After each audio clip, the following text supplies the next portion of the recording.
Converting a fraction to a decimal. We know that 7/8 is less than 1. So we know that our answer is going to be in decimal form.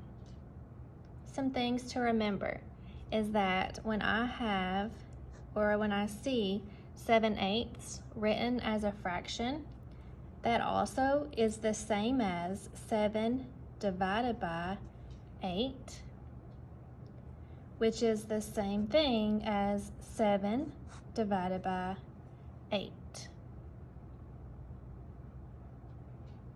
When converting a fraction to a decimal, we want to use those same long division strategies that we learned. So let's go down here and rewrite this. 7 divided by 8.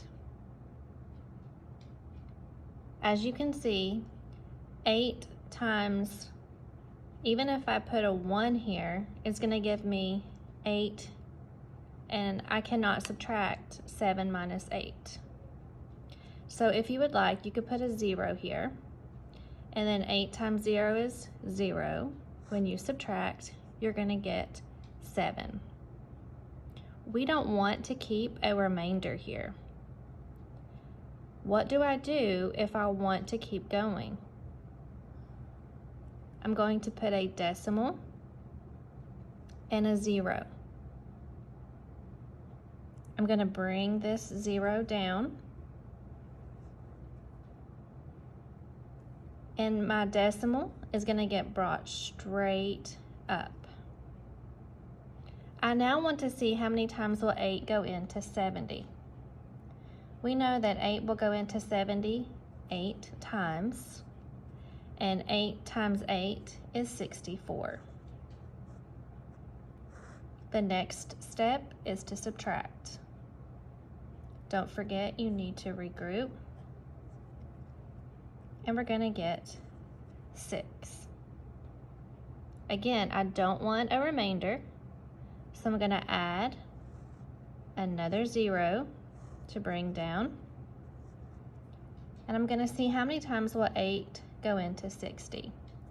8 will go into 60 7 times, and 8 times 7 is 56. I'm going to then subtract. Don't forget to regroup. And 10 minus 6 is 4. I'm going to continue these same steps until there is no remainder here. And I do that by adding a 0 and bringing it down. I got to see how many times will 8 go into 40. We know that 8 times 5 is 40. I'm going to then subtract, and I'm left with no remainder. So 7/8, the fraction, is the same thing as 0.875 as a decimal.